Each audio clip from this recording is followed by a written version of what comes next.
জাপানের এক নাবিকের হাত থেকে একদিন 1 টাকার একটা কয়েন পড়ে যায় সমুদ্রে। সমুদ্রে কয়েনটি পড়ে যাওয়ার পর নাবিক থানায় গিয়ে একটা কমপ্লেন করে।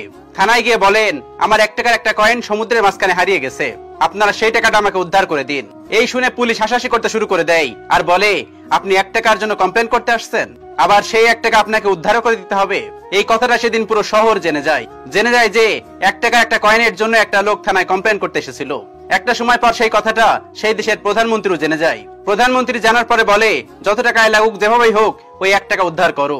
কি আর করা, যত প্রধানমন্ত্রী বলেছে এখন তো উদ্ধার করতেই হবে। তারপর শুরু হয় উদ্ধারের কাজ। 1 মাস কেটে যায়, 2 মাস কেটে যায়, 3 মাস কেটে যায়, 4 মাস কেটে যায়, এভাবে 7 মাস 8 মাস কেটে যায়। তবে সেই টাকার আর কোনো হদিশ পাওয়া যায় না। তারপর কর্মীরা প্রধানমন্ত্রীর কাছে যে বলে, স্যার সেই টাকা তো পাওয়া যাচ্ছে না। তারপর প্রধানমন্ত্রী বলে, যেভাবেই হোক যত টাকায় লাগুক এই টাকা তোমরা উদ্ধার করো, আমি টাকা চাই আর অন্য কোনো কথা শুনতে চাই না। তারপর কর্মীরা আর অত্যাধুনিক মেশিন নিয়ে টাকা খোঁজাখুঁজি শুরু করে দেয়। তারপর কেটে যায় আরো 6 মাস। 6 মাস পর সেই টাকাটা পাওয়া যায়। অলরেডি সেই টাকাটা খুঁজতে খুঁজতে খরচ হয়ে গেছে 1000 কোটি টাকা। যেদিন ওই টাকাটা খুঁজে পাওয়া যায় সেদিন ওই শহরে হইচই পড়ে যায়। সারা দেশের মানুষ সেখানে আসে, সবাই হাসাহাসি করতেছে। সবাই বলতেছে যে প্রধানমন্ত্রী পাগল হয়ে গেছে, না হলে 1 টাকার জন্য কি কেউ 1000 টাকা খরচ করে?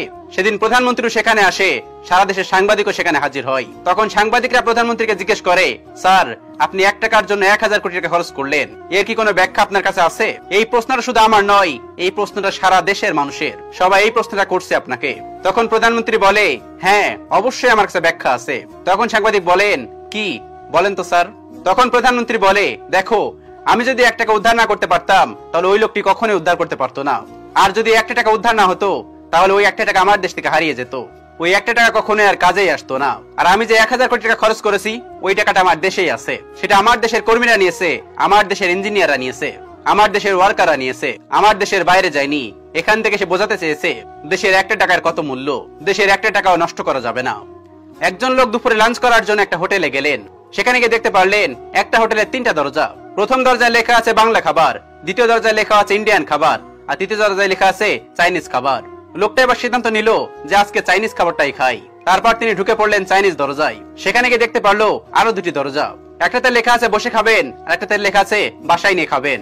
উনি যেহেতু বসে খাবেন তাই বসে খাবেন দরজাতে ঢুকে পড়লেন। সেখানে গিয়ে দেখতে পারলেন আরো 2টো দরজা।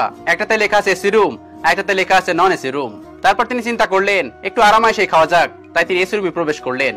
তারপর তিনি সেখানে যে দেখলেন সেখানেও 2টো দরজা। একটাতে লেখা আছে ফ্রিতে খাবেন, আর একটাতে লেখা আছে টাকা দিয়ে খাবেন। লোকটাতে তখন অনেক বেশি খুশি হলো, এত সুন্দর জায়গা, এত ভালো ভালো খাবার, আমি যদি ফ্রিতে খাই তাহলে তো অনেক ভালোই হলো, আমি কেন টাকা খরচ করব? তাই তিনি ফ্রিতে খাবো দরজায় ঢুকে পড়লেন। তারপর তিনি খেয়াল করলো ঠিক যেখান দিয়ে সে ঢুকেছে ঠিক সেখানেই তাকে বের করে দেওয়া হয়েছে, মানে তাকে রাস্তায় বের করে দেওয়া হয়েছে। এই গল্পটা থেকে আমরা কি শিক্ষা নিতে পারলাম জানেন? স্পেশাল জিনিসগুলো কখনোই ফ্রিতে পাওয়া যায় না। স্পেশাল জিনিসগুলো পেতে হয় কষ্ট করতে হয়, না হয় বিল পে করতে হয়। এই গল্পের সাথে জোয়ার অনেক সুন্দর একটা মিল আছে। যখন মানুষ নতুন নতুন জোয়া খেলতে শুরু করে তখন তাদের প্রথম অনেক সুন্দর সুন্দর অফার দেওয়া শুরু করে। দেখানো হয় আপনি এখানে ঢুকলেই লাভবান হবেন। তারপর তারা যখন ঢুকে পড়ে, তারা যখন নিঃস্ব হয়ে যায়, তখন তাদের পিছনে লাথি মেরে রাস্তায় বের করে দেওয়া হয়। এই গল্প দুটো থেকে আমরা অনেক কিছু শিখতে পারলাম যেটা আমাদের বাস্তব জীবনে কাজে আসবে। ভিডিওটি যদি ভালো লাগে তাহলে অবশ্যই কাছের মানুষগুলোকে শেয়ার করতে ভুলবেন না, কারণ আপনার একটা শেয়ার অনেক মানুষ অনেক জ্ঞান অর্জন করতে পারে, অনেক মানুষ অনেক জ্ঞান নিতে পারে। সেজন্য ভিডিওটা অবশ্যই শেয়ার করবেন আপনার কাছের মানুষগুলোকে। Thanks for watching.